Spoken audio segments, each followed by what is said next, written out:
मैंने आपको last time बताया था कि हमने सीमेंट इंडस्ट्री और ग्लास इंडस्ट्री बेटा अपनी क्लास में करनी है मुकम्मल। तो आज हम स्टार्ट करेंगे इंट्रोडक्शन अबाउट द सीमेंट। तो इसके बाद फिर नेक्स्ट टाइम क्लास होगा, ठीक है। तो let's start. First of all some introduction about, एक स्टूडेंट्स ने इनको साथ साथ एडमिट भी करना है जी। तो सबसे पहले बात करते हैं हम सीमेंट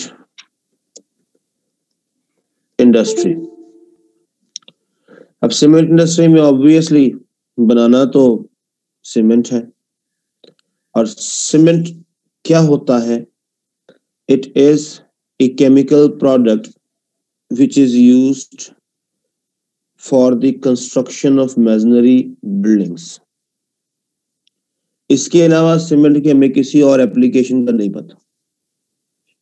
हालांकि जो मेसनरी बिल्डिंग्स हैं उसके अलावा अगर सपोज हम किसी जगह पे ऑयल वेल क्रिएट करते हैं, ट्यूबवेल क्रिएट करते हैं, वो बिल्डिंग तो नहीं है, लेकिन क्या सीमेंट का वहां रोल नहीं? सीमेंट का रोल है।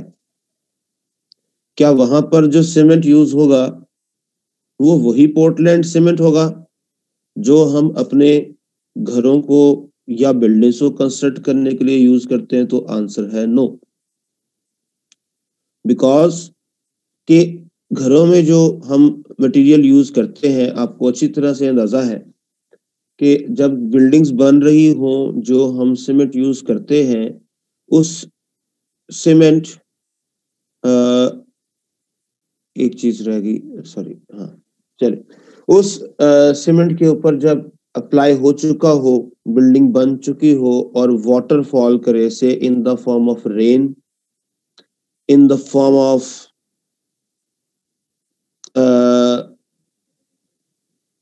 in the form of rain or in the form of any water, effluent water, तो आप लोगों ने नोट किया होगा उस बिल्डिंग के बाहर व्हाइट मटेरियल इकट्ठा हो जाता है। आहिस्ता आहिस्ता जब सूखता है तो बाहर बाहर व्हाइट पाउडर से इकट्ठा हो जाता है।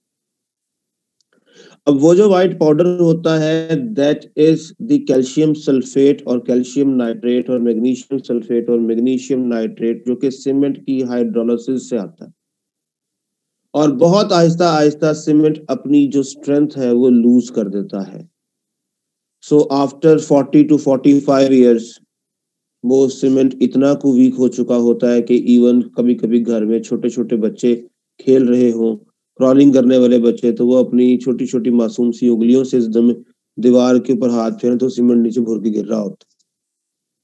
ऐसा सीमेंट अगर हम ऑयल वेल या ट्यूबवेल या बनाने के लिए यूज करें, ब्रिजेस बनाने के लिए इस्तेमाल करें जो रिवर्स के अंदर है, तो वहां तो 24 घंटे पानी है, तो वो सीमेंट तो नहीं वहां रुक सकेगा। तो सीमेंट की डिफरेंट टाइप्स होती हैं हर जगह। ये जनरल वर्ड है सीमेंट की, बाइंडिंग मटेरियल है जो बिल्डिंग के लिए यूज होता है, लेकिन इसकी टाइप्स बहुत सारी। तो सबसे पहले हम बात करते हैं टाइप्स ऑफ सीमेंट की, जो general major types of cement है। मेजर टाइप्स ऑफ सीमेंट, दो मेजर टाइप्स बनती हैं बेटा। एक को हम कहते हैं hydraulic cement, hydraulic cement,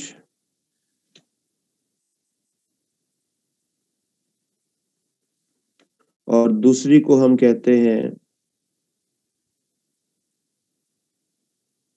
non hydraulic cement.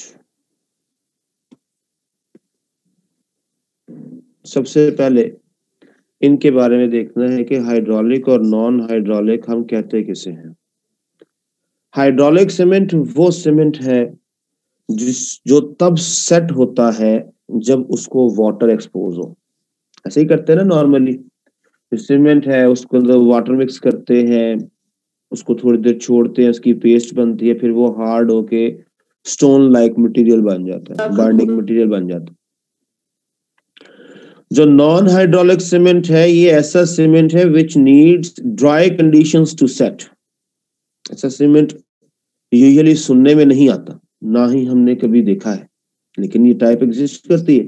बल्कि ये वो पहली टाइप थी सीमेंट की जो बनी थी, जो एक ऐसी फॉर्म थी जिसको यूज किया जाता था इनडोर पर्पसेस के लिए, क्योंकि शुरू में ही आते ही तो बिल्डिंग मटेरियल्स और वो कहते हैं कि ब्रिजेस वगैरह बनाना तो नहीं शुरू कर दिए थे। तो नॉन हाइड्रोलिक सीमेंट में जिप्सम बहुत ज्यादा होता है, लाइम बहुत ज्यादा होता है, इसके अंदर ऑक्सीक्लोराइड्स होते हैं, लेकिन ये बहुत लेस पॉपुलर है बिकॉज किसी भी जगह मॉइस्चर से इसको बचा के रखना बहुत मुश्किल है। इसके लिए बहुत ही कंट्रोल्ड कंडीशंस चाहिए टू सेट, और इसका सेटिंग टाइम बहुत प्रोलॉन्ग है। आप लोगों ने प्रीवियस क्लासेस में, क्योंकि सीमेंट आप लोग ना तकरीबन पढ़ते आ रहे हैं एफएससी से, एफएससी में पढ़ा होगा, फिर आपने इसको बीएससी में भी शायद पढ़ा हो, तो आपको अंदाजा है कि जो जिप्सम जिसका मैंने नाम लिया, ये हाइड्रोलिक सीमेंट जो नॉर्मल पोर्टलैंड सीमेंट होता है उसमें भी ऐड किया जाता है। और उसमें किस वजह से ऐड किया जाता है, अगर किसी को याद हो, जिप्सम ऐड किया जाता है to increase the setting time of cement, कि टाइम सेट होने में ज्यादा लगे। तो देखें, अगर वो बना ही जिप्सम से हो सीमेंट, तो फिर तो उसको सेट होने में बहुत ज्यादा टाइम लगेगा। इसलिए non hydraulic cement is very very less popular. जो पॉपुलर सीमेंट्स हैं वो है हाइड्रोलिक सीमेंट्स, जो हम दो को तो अच्छी तरह से सब वाकिफ हैं, एक पोर्टलैंड सीमेंट और एक वाइट पोर्टलैंड सीमेंट। एक आम सीमेंट होता है, एक सफेद सीमेंट होता है, लेकिन और भी बहुत सारी टाइप्स हम आगे पढ़ेंगे। ऑयल वेल सीमेंट, जिस तरह मैंने कहा, ऑयल वेल्स को क्रिएट करने के लिए फेरारी सीमेंट होता है, सल्फेट रेजिस्टिंग सीमेंट होता है, एंड सो ऑन। अभी मैं इसकी जब स्लाइड्स आपके साथ शेयर करता हूं उसके अंदर ये सारी की सारी टर्म्स आ जाएंगी।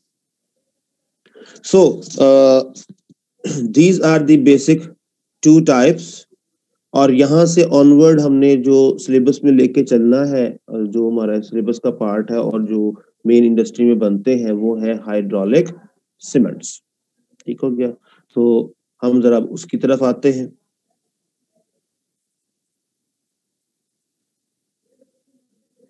जी, ये मेरे अपने हैंडआउट्स भी हैं, मेरी अपनी एक रिटन अप्लाइड केमिस्ट्री की बुक भी है, अप्लाइड केमिस्ट्री के नाम से। आपको सारे के सारा जो सिलेबस है फॉर ऑल द टीचर्स, जो कि मैंने अपनी बुक में लिखे हुए हैं, सारे चैप्टर्स आपको अपने एमएससी के हवाले से मिल जाएंगे। You can bought just one book and you can have all the type of the notes, and if you want these, जो मैं आपके साथ डिस्कस करने लगा हूँ, ये भी मैं आपके साथ शेयर कर दूंगा, और आप लोग वेरी शॉर्टली ऑन कैंपस आने भी वाले हैं, तो आपको डायरेक्टली भी मिल जाएंगे। तो मेरी बुक जो है वो भी बेटे आप लोग यूज कर सकते हैं for all the chapters you will read in part 1 and part 2. So cement, it is the most important material for the construction of houses, public buildings, dams, जैसे मैंने आपको कहा। इसकी जो हिस्ट्री है वो तकरीबन इतनी पुरानी है कि हम इसको इजिप्शियंस तक या उससे भी पीछे लेके जा सकते हैं, क्योंकि घर घरौंदे, अपनी मटेरियल्स, अपनी कुछ छोटी छोटी बिल्डिंग्स तो हमेशा से बनते रहे हैं। जब से इंसान इस दुनिया में आया है, पत्थरों में भी रहा है, फिर पत्थरों के छोटे छोटे ऑब्जेक्ट्स बनाए भी हैं, पत्थर काटे भी हैं, और बहुत सारे चीजें कंस्ट्रक्ट भी की हैं। जब कंस्ट्रक्शन की है तो जो पहला सीमेंटियस मटेरियल, जो हाइड्रोलिक प्रॉपर्टी ऑब्जर्व की गई थी, वो की गई थी सॉइल में। अगर आप ने कभी ऑब्जर्व किया हो, तो जब ये ईद मिलाद उन नबी का मौका आता है और बच्चे छोटी छोटी सी घरों के बाहर पहाड़ियां लगाते हैं, तो वो मट्टी को गीला करके उसका लेप करते हैं, छोटा सा पहाड़ बना लेंगे या कोई ऑब्जेक्ट बना लेंगे, और शाम तक वो मट्टी जो है वो हार्ड होकर बिल्कुल पत्थर की तरह बनी होती है, कि वो रात को जब उसको तोड़ रहे होते हैं तो टांगे मार मार के तोड़ रहे होते हैं। इसका मतलब सॉइल के अंदर एक इनहेरेंट प्रॉपर्टी है। सॉइल के अंदर, याद रखिए, सैंड नहीं कह रहा, रेत नहीं कह रहा, मट्टी कह रहा हूँ। ये इनहेरेंट प्रॉपर्टी है कि जब उसके अंदर आप वाटर ऐड करते हैं तो उसकी पेस्ट बनती है, और पेस्ट बनने के बाद वो हार्ड हो जाता है आहिस्ता आहिस्ता। इसी नेचुरल प्रॉपर्टी की वजह से पहला मटेरियल जो मेजनरी तौर पे यूज किया गया वो सॉइल ही थी। लेकिन अब सॉइल जो है वो डिफरेंट इलाकों की डिफरेंट होती है। हो सकता है जो मेरे पास इलाके में सॉइल मौजूद है उसकी हाइड्रोलिक प्रॉपर्टी, उसकी स्ट्रेंथ और हो, जो आपके पास इलाके मौजूद है और हो, किसी और कंट्री में और हो, तो स्ट्रेंथ बिल्डिंग की एक जैसी आती नहीं। इसलिए आहिस्ता आहिस्ता जो जनरेशन ऑफ द सीमेंट उसकी तरफ साइंटिस्ट मूव करते रहे और फिर उसमें ग्रीक और रोमन्स ने एक चीज यूज करना शुरू की सॉइल के साथ मिक्स करके, and that is the volcanic stuff, जिसको वर्ड दिया जाता है पोजुलाना मटेरियल। पोजुलाना मटेरियल, जस्ट सेकंड, एक स्टूडेंट है उसको एडमिट कर लो। जी हो गया। अच्छा, तो वो मटेरियल क्या था कि जब आतिशफिशा पहाड़ वॉल्केनिक एरप्शंस होती हैं, फटता है, तो उसके अंदर से वॉल्केनो लावा जिसको उर्दू में बोलते हैं वो बाहर निकलता है, तो it has a very high temperature. उसकी स्टेट को प्लाज्मा स्टेट बोलते हैं। जब वो बाहर गिरता है तो जिस पहाड़ के ऊपर भी गिरता है तो इतनी एनर्जी होती है उसके अंदर के उसके सरफेस के ऊपर मटेरियल जो भी होगा पहाड़ के ऊपर उसको जला देगा। अब जब वो जल जाएगा तो जलने के बाद सूखता है तो वो ब्राउन कलर के बड़े बड़े से पत्थर बन जाते हैं, sorry brown colour, grey colour के। वो जो पत्थर है उन पत्थरों को ग्राइंड करके मट्टी के साथ मिक्स करके जब यूज किया जाता था तो उसको सीमेंट या कह ले उसकी जो सीमेंटियस प्रॉपर्टीज है वो बहुत ज्यादा एनहांस्ड होती थी। In 1824, an English engineer, the Joseph Aspdin, noted this effect. उसने ऑब्जर्व किया कि क्या हुआ होगा कि जब ये जो लावा जब गिरता है तो हाई एनर्जी है, पहाड़ पे गिरा है, तो पहाड़ पे कौन से मिनरल्स होते हैं? पहाड़ पे कैल्केरियस मटेरियल होता है, पहाड़ पे आर्जिलेशियस मटेरियल होता है। मतलब आर्जिलेशियस मटेरियल से मुराद जो ऐसे कंपाउंड्स हो जिसके अंदर एल्यूमिना मौजूद हो, जिसके अंदर आयरन ऑक्साइड मौजूद हो, और कैल्केरियस वो जिसमें लाइम मौजूद हो। यही होते हैं पहाड़ों में, मिनरल्स ही होते हैं जमीन में पाए जाने वाले। तो हो सकता है कि हाई टेम्परेचर पे ये फ्यूज हुए और ऐसा मटेरियल बना है जिस मटेरियल की सीमेंटियस प्रॉपर्टीज बहुत ज्यादा है। उसने ये एक्सपेरिमेंट अपनी इंडस्ट्री में, अपनी लैब में परफॉर्म किया कि high temperature, at a very high temperature around 1500 degree Celsius, उसने कैल्केरियस मटेरियल्स और आर्जिलेशियस मटेरियल्स के मिक्स करके हीट किया तो वो फ्यूज हो गया और उसी तरह के ब्राउन पत्थरों में कन्वर्ट हुआ जिसको नाम दिया गया क्लिंकर्स। ये चीजें जो मैं नाम टर्म्स बोल रहा हूँ ये आपने पहले सुनी होंगी। तो उन क्लिंकर्स को जब ग्राइंड किया, पाउडर बना और उसको रेत के साथ, सैंड के साथ मिक्स करके यूज किया तो सीमेंटियस प्रॉपर्टीज बहुत बेहतर आई। इसका मतलब कि वो जो मटेरियल पोजुलाना मटेरियल है वो इसी मैकेनिज्म से बनता था। लेकिन जारी बात है कि वो भी बात है कि अलग अलग इलाकों के पहाड़, अलग अलग कंपोजिशन, तो एक यूनिफॉर्मिटी का मटेरियल तो नहीं आता। जब हम खुद उसको मिक्स करने लगे हैं तो हमें कंपोजिशन का पता है कि हम कितने परसेंट कैल्केरियस मटेरियल लेंगे, कितने परसेंट आर्जिलेशियस लेंगे। हम कंडीशंस को कंट्रोल कर सकते हैं। हम ये देख सकते हैं कि इसमें सेटिंग टाइम या सेटिंग को मेन कौन कंट्रोल करता है, कैल्शियम को कंट्रोल करता है कि एल्यूमिना कंट्रोल करता है। सो इसलिए वो अपने हाथ में आ गई और सीमेंट की आप कह लें दरियाफ्त हुई या फर्स्ट टाइम बनाया गया। तो इसकी जो कह लें कि डिस्कवरी है या इसकी प्रेपरेशन कह लें वो 1824 में इंग्लिश इंजीनियर जोसेफ एस्पर्डिन के नाम पर है। इसको नाम दिया गया Portland cement because it resembles with the rock found in Portland. आज भी इसका नाम पोर्टलैंड सीमेंट बोलते हैं। पोर्टलैंड क्या है?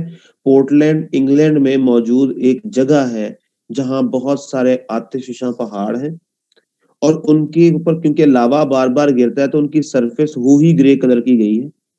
तो जो सीमेंट इसने बनाया उसका टेक्सचर उस पोर्टलैंड के एरिया के ऊपर मौजूद जो पोजुलानास है उनके साथ मैच करता है। इसका नाम रखा गया पोर्टलैंड सीमेंट और सन 1824 से आज तक इसका नाम पोर्टलैंड सीमेंट ही है। कई लोग पोर्टलैंड को कंपनी समझते हैं, शायद कोई बहुत बड़ी कंपनी नहीं है, ये जगह का नाम है। इसको आप लोग गूगल पे सर्च भी कर सकते हैं।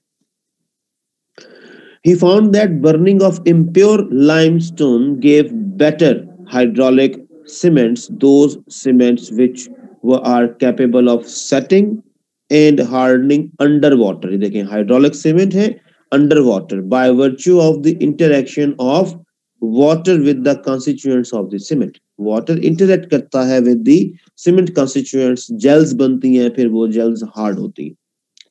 Rather than the pure stone, अगर वो प्योर स्टोन होता फ्यूज की बजाय तो तब इतनी अच्छी सेटिंग नहीं आती. He also found that quality of the resulting cement has a relationship to the clay content of the rock used. जिसका रॉक पे आपसे आपने क्ले ली है फ्यूज करने के लिए, उसमें कितना एल्यूमिना है, कितना आयरन है, कितना कैल्केरियस मटेरियल है, सब उस पर डिपेंड करता है. कंपोजिशन आनी ही मिनरल्स की वजह से.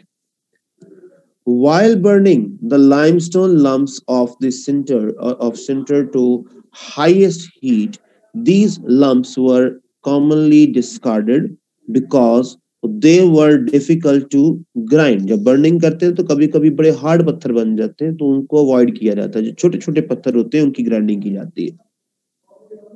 Because they were difficult to grind. In 1824, Joseph Aspidin found that hard clinkers were ground and mixed with water produced a highly superior hydraulic cement due to resemblance its color to the natural stone that is Portland. इसका नाम Portland cement. तो ये थोड़ी सी बेटा उसकी history थी. अब इस हिस्ट्री को सामने रखते हुए हमने डेफिनेशन देनी हो. मैंने शुरू में कहा था cement is a material that is used for residential purpose. तो पेपर की डेफिनेशन सपोज आपसे पूछता हूं मैं, आप पेपर सबको पता है आप इस्तेमाल करते हैं. अगर मैं कहूं कि पेपर को डिफाइन करें तो कोई बच्चा डिफाइन कर सकता है? Define paper.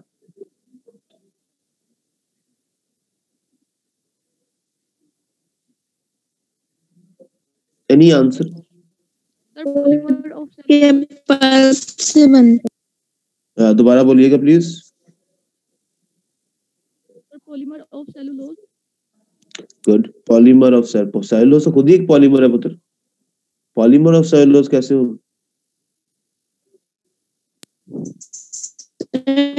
Paper is made out of pulp of would. Very good. जो भी आप बोलना शुरू करने लगे थे बिल्कुल सही बोलने लगे थे माइमा. ये एक केमिकल प्रोडक्ट. आपको एक्चुअली ये बात बताने के लिए सवाल पूछा कि कोई भी केमिकल प्रोडक्ट को डिफाइन करना हो तो there is not a definition like a simple law और a concept. The definition is it's the method of manufacturing. अगर पेपर को डिफाइन करना है तो it is defined as it is a sheet material which is made up of network of natural cellulosic fibers. Polymer नहीं पुत्र, network. When it is deposited from its aqueous suspension having a thickness of 30 to 300 micrometer thick.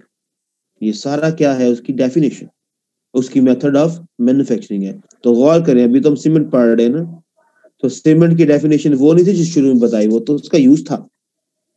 Cement की definition ये है, देखिए, a greenish grey heavy powder obtained by burning है, तो उसका method of manufacturing है ना, by burning calcareous material. Calcareous में क्या होता है? Limestone, chalk, marble and marine shells. And argillaceous material, clay, shale, blast furnace slag at a sufficient high temperature to produce clinkers. And by fusion, जब इनकी fusion हो, and by subsequent grinding, जब हम उसको पाउडर में convert कर लें, the resulting powder clinker to the fine powder, this is called cement. तो किसी भी केमिकल प्रोडक्ट को जब डिफाइन करना होगा वो उसका मेथड ऑफ मैन्युफैक्चरिंग होगा. ठीक होगी बात जी? यहां तक किसी बच्चे ने कोई क्वेश्चन पूछना हो? Otherwise I am going to start with the types of cement. Sir paper की डेफिनेशन एक बार बता दें.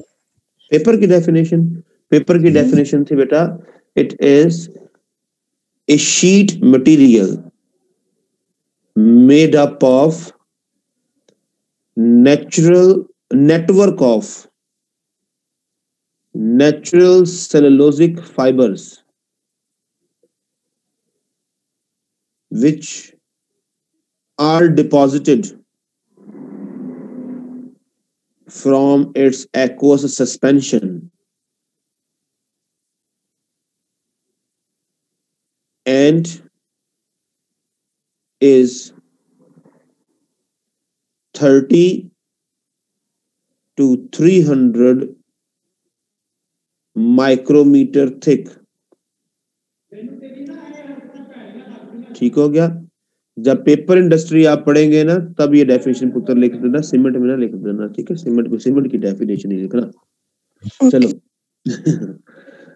there are again two more types of the cement: organic cement, inorganic cement. Organic cements have also some hardening properties.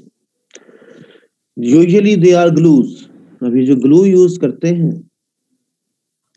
क्या ये सीमेंटियस property show नहीं करता? Adhesive property तो उसमें भी है, लेकिन कोई ये सोचे क्या हम ग्लू से बिल्डिंग बनाते हैं?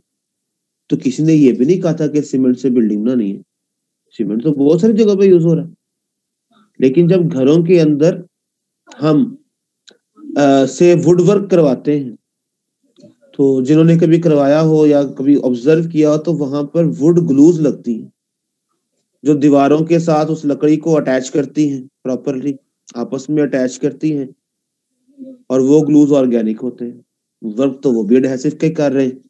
हाँ, इतनी स्ट्रेंथ नहीं होती ऑर्गेनिक सीमेंट में कि वो बिल्डिंग को स्ट्रेंथ दे सके, लेकिन सीमेंटियस प्रॉपर्टीज तो होती है, तो ऑर्गेनिक सीमेंट्स लाइक ग्लूज भी होते। उसके बाद इनऑर्गेनिक सीमेंट, जो कि मेजर हमारी टाइप है जो चलती है, मेटल ऑक्साइड्स है, इसमें कॉम्प्लेक्स सिलिकेट्स होते हैं, एल्यूमिनेट्स होते हैं। They allow to interact with water, they set to a very hard as a rock, ठीक है, उसमें ये कन्वर्ट हो जाते हैं। उसके बाद other types of this cement, जो हम इनऑर्गेनिक सीमेंट की फर्दर क्लासिफिकेशन पे आए, तो मेजर जो मैं नाम लिया, that is the Portland cement, defined as the cement produced or obtained by pulverizing the clinkers, जो कैसे बने हैं? essentially of hydraulic oxides, calcium silicates and aluminates. साथ इसमें फेरिक ऑक्साइड्स भी होते हैं और मैग्नीशियम ऑक्साइड भी होता है along with जिप्सम, सारे इनऑर्गेनिक पार्ट है। इसकी फर्दर मेजर टाइप्स होती, रेगुलर पोर्टलैंड सीमेंट, जो हम सबसे कॉमन जानते हैं, हमारे डोमेस्टिक बिल्डिंग्स बनाने में इस्तेमाल होता है, जनरल मैसनरी पर्पसेस में। It is obtained by the calcination of hydrated lime, crushed limestone, diatomaceous earth with small additions of the calcium sulfate. Small amount of gypsum is also added to decrease its setting time. ये जरा गलत लिखा हुआ है, इसको पहले मैं ठीक कर दूं, to decrease नहीं to increase its setting time, गलत ना हो जाए, to increase its setting time and for expansion during settings. Moderate heat of hardening है ये भी पोर्टलैंड सीमेंट, लेकिन इसमें जब सीमेंट सेट होता है तो उसमें से हीट रिलीज होती है, स्लोली रिलीज होती है। It is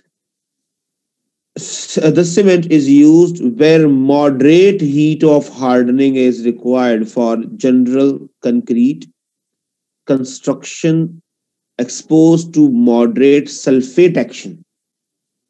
ऐसे जगह पर आप सीमेंट यूज कर रहे हैं कि जो वाटर उसके साथ कांटेक्ट में आएगा या हार्डनिंग के लिए यूज करेंगे, उसमें सल्फेट्स मौजूद होंगे।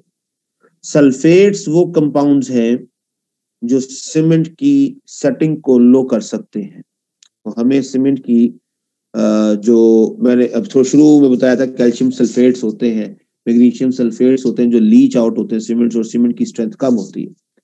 तो जिस पानी में सल्फेट्स ज्यादा होंगे, जाहिर बात है वो सीमेंट के लिए इफेक्टिव होगा। तो अब रेगुलर पोर्टलैंड सीमेंट नहीं यूज करना, अब ऐसे सीमेंट्स यूज करने हैं जिसके अंदर सल्फेट की थोड़ी सी रेजिस्टेंस हो, मॉडरेट रेजिस्टेंस हो। The heat evolved from these cements should not exceed 70 to 80 calories per gram after 7 and 28 days. हमेशा लिखा जाएगा 7 और 28। क्यों? सीमेंट की इनिशियल सेटिंग 7 दिन तक और फाइनल सेटिंग 28 दिन तक चलती है। 1 महीना सीमेंट को लग जाता है पूरी स्ट्रेंथ गेन करने में। इसमें ये कुछ कंपोजिशन है उसकी, जहां ये मैंने एब्रीवेशंस दिए और ये बेटा इंडस्ट्री में यूज होने वाले एब्रीवेशंस है। जहां लिखा हो C3S, इसका मतलब है tri calcium silicate. C2S di calcium silicate. C4AF tetra calcium aluminoferrite, tetra calcium aluminoferrite. और बाकी कैल्शियम ऑक्साइड, मैग्नीशियम ऑक्साइड, तो उनको तो आप फॉर्मूला जानते हैं। High early strength cement. These cements are obtained from a raw material with high lime to silica ratio, जिसमें high lime to silica ratio क्या होगा? लाइम ज्यादा। और देखिए सीमेंट का नाम क्या है? हाई अर्ली स्ट्रेंथ सीमेंट, जो जल्दी स्ट्रेंथ गेन कर जाए, जो जल्दी सेट हो जाए। इसकी जो सेटिंग होगी वो रैपिड होगी as compared to normal Portland cement. आपको ऐसी जगह लगाना है जहां आप चाहते हैं जल्दी जल्दी सीमेंट सेट हो जाए। तो सीमेंट में जो सेटिंग टाइम को डिक्रीज करता है वो लाइम होता है। जितना लाइम ज्यादा करते जाएंगे सीमेंट जल्दी सेट होगा, जितना कम करते जाएंगे उतना देर से सेट होगा। ठीक है, सो इसलिए इसका नाम हाई अर्ली स्ट्रेंथ सीमेंट है। तो high lime to silica ratio than regular Portland cement. They are more finely ground than the Portland cement. The cement contains high portion of tricalcium silicate. Due to this, देखें क्या आया? It sets more rapidly and quickly heat is evolved. तेजी से heat evolve होगी। ऊपर वाले में heat slow evolve हुई थी, यहाँ तेजी से evolve होगी, तो हमने just control ही करना है। इसमें ना ऊपर वाले में एक गलती और मैंने पकड़ ली, ये C3S 2 दफा आ गया है, ये C3S नहीं CA है। देखिए अपनी ही किताबों में, अपनी ही नोट्स में भी गलतियां निकल आती हैं, चले कोई बात नहीं।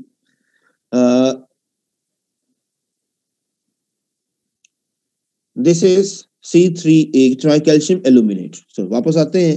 It gains strength more rapidly than ordinary cement due to large portions of tricalcium silicate. Next one is low heat cement. ये बहुत ही स्लोली रिलीज करेगा। जी बेटा। सर ये ऊपर आपने C3S मतलब calcium trisulphate, sir tri calcium silicate. जी sir. Sir हम सिलिकेट के लिए हम ऐसा यूज करते हैं और कैल्शियम के लिए CA, तो ये कार्बन सल्फर लग रहा है, तो ये बिल्कुल लग रहा है, क्योंकि मेरा बेटा ये उसका फॉर्मूला नहीं है, ये इंडस्ट्रियल कोड वर्ड्स हैं। जब आप किसी इंडस्ट्री को कभी विजिट करेंगे, आप यहाँ आएंगे ना, तो अब आप अप्लाइड केमिस्ट्री के स्टूडेंट हैं, you will have some industrial tours. तो जब आप इंडस्ट्री को विजिट करेंगे तो इंडस्ट्री में बहुत सारी जो है ना वो ट्रेड नेम्स, ट्रेड टर्म्स वहाँ यूज होती है। कोशिश करो उनमें से काफी सारी पता लगे, ताकि जब आप लोग जॉब्स के लिए जाएं और इंडस्ट्री में जॉब पे जाते हैं तो आपको इनका पता हो, तो इंटरव्यूज में आपको हेल्प होगा। अगर वो सारी चीजें ओपन करके रख दें, लेकिन मैंने आपको कहा ट्राई कैल्शियम सिलिकेट, आपने सारी उम्र पता नहीं, ये कार्बन ट्राई कार्बन सल्फर तो सल्फाइड मैंने तो कभी जिंदगी में पढ़ा ही नहीं है ना। आपने तो उसको कभी समझते नहीं। देखिए ना, दवाई का जो फॉर्मूला होता है वो नीचे लिखा होता है, ऊपर तो एवं से नाम लेते हैं लेफ्लॉक्स और फलाना, उससे कौन पहचानेगा? जो फार्मासिस्ट होता है उसको दवाई का फार्मूला पता है, फिर वो कहता है अच्छा ये वाले मेडिसिन खत्म हो गए तो इसकी अल्टरनेट आप ये इस्तेमाल कर ले। ठीक है, तो ये इसलिए ट्रेड नेम्स और कोड नेम्स लिखे होते हैं कि सारी वो जिसको कहते हैं कि जी सब कुछ सिखाना है, दरख्त पे चढ़ना नहीं सिखाना। तो मैं कोशिश कर रहा हूँ कि आपको थोड़ा थोड़ा दरख्तों की शाखों तक पहुंचा दिया जाए, बाकी ऊपर आपको चढ़ जाना। अच्छा, अस्सलाम वालेकुम सर। वालेकुम अस्सलाम। सर C4AF का आपने क्या बताया था? C4AF को बताया था बेटा टेट्रा कैल्शियम एल्यूमिनोफेराइट। आगे जाके ना एक टेबल भी मैंने बनाया हुआ है, उसके अंदर मैंने इन सब को यानी कि एब्रीविएशंस को डी कोड करके वो लिखा भी हुआ है, वो टेबल भी आपको मिल जाएगा। भी वो आस्ते आगे चल रहे हैं, अभी तो स्टार्ट है, आज फर्स्ट लेक्चर है। अच्छा बेटा, लो हीट। लो हीट में हम क्या करते हैं, it contains lower percentage of try calcium silicate and aluminate which lowers the evolution of heat.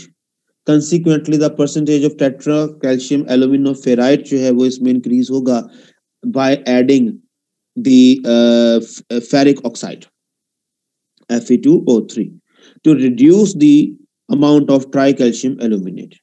Heat evolved during its setting must not exceed 60 to 70 calories per gram. The heat evolution is about 15 to 35% less than the regular cement. Last for today is the sulfate resisting cement. इसमें specially constituents ऐसे set किए जाते हैं कि ये sulphates जो containing waters जो हैं, क्लोराइड बेयरिंग वाटर्स जो हैं, उनको रेजिस्टेंस शो करे, उनके साथ डीकम्पोज ना हो, उनके साथ हाइड्रोलाइज ना हो, अपनी स्ट्रेंथ वीक ना करे। तो वो किस तरह से करते हैं, composition is adjusted to contain the higher percentage of tetra calcium aluminoferrite and lower the tricalcium aluminate. Addition of calcium silicate and sodium silicate also increases this resistance property. तो यहाँ तक इसको रखते हैं। ये 5 सीमेंट्स जो हैं ये हमारे पोर्टलैंड सीमेंट की आगे से सब टाइप्स थी। इसके बाद अभी आगे बहुत सारी टाइप्स और हैं, पोजुलाना सीमेंट है, फेरारी सीमेंट है। यहाँ से इंशाल्लाह बेटा हम नेक्स्ट टाइम कंटिन्यू करेंगे। We have about 5 minutes. If you have any question for regarding today's lecture, you can ask.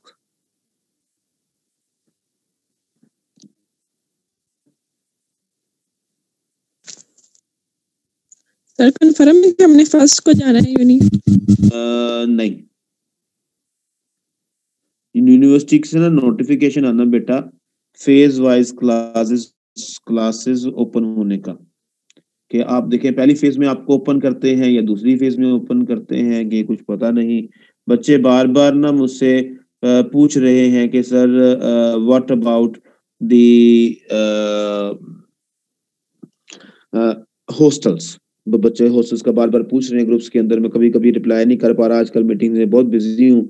तो बेटा घबराने की जरूरत नहीं, हमें भी पता है जो बच्चे यहाँ आएंगे उनको हॉस्टल्स की जरूरत होनी है, तो हॉस्टल्स बड़ी जल्दी एलोकेट होंगे, लेकिन हम तब तक नहीं कर सकते हॉस्टल्स अलाउ, जारी बात है, जब तक यूनिवर्सिटी नहीं करती। और जब तक हॉस्टल्स अलाउ नहीं होते तब तुम चुप करके इस तरह ऑनलाइन बैठ के ना मेरी वीडियो देखा करो। ਹੁਣ ਤੁਸੀਂ ਵੀਡੀਓਜ਼ ਨਾ ਵੇਖਿਆ ਕਰੋ YouTube ਤੇ, ਤੁਸੀਂ ਮੇਰੀ ਵੀਡੀਓ ਵੇਖਿਆ ਕਰੋ, ਠੀਕ ਹੈ ਨਾ। ਆਪਣੇ ਟੀਚਰਾਂ ਦੀਆਂ ਵੀਡੀਓ ਵੇਖਿਆ ਕਰੋ, ਤੇ ਜਦੋਂ ਤੱਕ ਤੁਸੀਂ ਆਂਦੇ ਨਹੀਂ, ਜਦੋਂ ਤੁਸੀਂ ਆ ਜਾਓਗੇ ਤੇ इंशाल्लाह ਤੁਹਾਨੂੰ हॉस्टल ਲੱਭਣਗੇ, ਤੁਸੀਂ पुरता ਇੱਥੇ पढ़ोगे भी, प्रैक्टिकल भी करोगे। प्रैक्टिकल्स में होपफुली कि अभी तक तो किसी ने आपको इंस्ट्रक्शंस नहीं दी होंगी, लेकिन ऑनलाइन हो सकता है आपको कुछ टीचर्स इंस्ट्रक्शंस दे दें, आप लोग उसको जरूर सुनिए, उसको रिकॉर्ड भी करें, उसको लिख भी लें कॉपी पे। जब आप यहाँ आएंगे तो परफॉर्म होगा, तो प्रैक्टिकल्स परफॉर्मेंस के लिए जारी बात है आप लोगों को बुलाना तो है, आपने वापस यहाँ तो आना ही है पेरेंट इंस्टीट्यूट में। तो ये सिर्फ इंतजार है, अल्लाह से दुआ करें कि जल्द से जल्द इस वबा से सबकी जान छूटे और सेफली हम लोग अपनी अपनी जगह पे काम करते ही अच्छे लगते हैं। यहाँ आएंगे अब ज्यादा एंजॉय करेंगे, टूर्स होंगे, आप यहाँ पे लैब में प्रैक्टिकली जो चीजें मैं बता रहा हूँ जब आप अपने हाथों से करेंगे तो समझ भी ज्यादा आएगी और एंजॉयमेंट भी ज्यादा होगी। तो फिलहाल इस चैलेंजिंग टाइम में चले गुजारा तो हम कर ही रहे हैं ना। और कोई बात बेटा? सर हमारे पेपर्स कब तक होंगे? आमतौर पे तो बेटे ये जून में होते थे, लेकिन अब क्योंकि इस मरतबा आप देखें तो सितंबर में क्लासेस शुरू हो जाया करती थी, ये दिसंबर आया है, होपफुली इस मरतबा अगस्त तक जाएंगे, अगस्त में चले 2 महीने आगे हो जाएंगे। जारी बात है कोई टाइम पीरियड तो पूरा करना है ना, सिलेबस पूरा करेंगे, तैयारी करेंगे तो एग्जाम होंगे ना। एफएससी के एग्जाम्स मई जून में चले गए, तो एफएससी खत्म होगी फिर ही जाके एमएससी की बारी आएगी ना, थोड़ा टाइम तो लगेगा इस मरतबा, अभी कुछ स्केड्यूल नहीं है पुत्र। बट आप साथ साथ तैयारी करते रहें, जो जो पढ़ते जा रहे हैं साथ साथ करते जाएं, टीचर्स के पीछे लगे रहें। जैसा कि मैं देख रहा हूँ वाकई में ग्रुप में आप सब लोग बहुत एक्टिव हैं। मॉर्निंग इवनिंग की जीआर खासकर जो आमना जफर है, शी इज वेरी एक्टिव, उधर से अंश बिलाल बहुत एक्टिव है। तो very good, they are very good कि अपने अपने टीचर्स के साथ लगे हुए हैं, अपनी क्लासेस को, अपने सिलेबस को कवर करने की कोशिश कर रहे हैं। तो ये आपको ही फायदा होगा जितना आप लोग ज्यादा एक्टिविटी से काम करें। एक्सक्यूज मी सर, अस्सलाम वालेकुम। वालेकुम सर अस्सलाम। मेरे क्वेश्चन है कि जो सीमेंट हम रोड वगैरह में यूज करते हैं, आपने कहा है कि वो बहुत जल्दी मतलब थोड़ा स्ट्रेंथ डिफरेंट होता है। बहुत जल्दी स्ट्रेंथ गेन करता है, तो क्या मतलब ये देखें, कि बिल्कुल हम मतलब वो जल्दी हार्ड हो जाता है, उसका सेटिंग टाइम हार्ड कम होगा? सेटिंग टाइम कम होता है। आप उसमें लाइम ज्यादा करते हैं, सेटिंग टाइम कम हो जाता है। तो सर जो सीमेंट मतलब बहुत देर बाद जिसका ज्यादा होता है सेटिंग टाइम, वो ज्यादा ड्यूरेबल नहीं होता? इट डिपेंड्स ना। अब देखिए, मैं ये कहता हूँ कि मैंने सपोज एक जगह पर ब्रिज बनाना है, तो मैं कितने वर्ष तक पानी बंद करके रखूं? मुझे ऐसा सीमेंट चाहिए कि वही स्ट्रेंथ जो उसने महीने बाद गेन करनी है, वही स्ट्रेंथ वो 4 दिन में गेन करे। समटाइम्स, जरूरी नहीं है हर दफा। डिफरेंट टाइप्स है, ये तो हमारे ऊपर डिपेंड करता है कि हम किस जगह पे काम कर रहे हैं, कहाँ जरूरी है।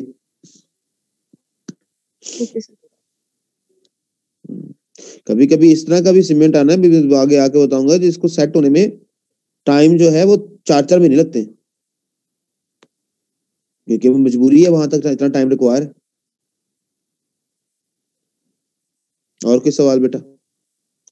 1 मिनट रहता है। सर हम जिप्सम ऐड करते हैं फिर टाइम सेट को इंक्रीज करने के लिए। वो तो जनरल सीमेंट में ऐड किया था ना, वो तो मैसनरी आम में ऐड करते हैं, क्योंकि हम चाहते सर हैं आजकल कि वो स्लोली तरह सेट हो। सर आजकल अक्सर जी अनम, पीडीएफ क्या फॉर्म मुझे में आपकी मिल बात नहीं है जाएगा? क्लियर?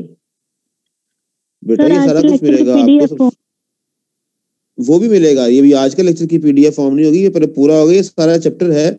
अभी आज के लेक्चर की आपको रिकॉर्डिंग मिलेगी 1-2 दिनों के बाद, जब ये मुकम्मल हो जाएगा 1-2 लेक्चर के बाद, ये पूरा का पूरा नोट्स आपको मिल जाएंगे। मैंने रख के क्या करने, आप लोग रखो। तो अभी चंद सेकंड रह गए, इससे पहले कि जूम हमें धक्का दे के क्लास से बाहर निकाल ले, तो हम खुद ही उसको अल्लाह हाफिज कहते हैं।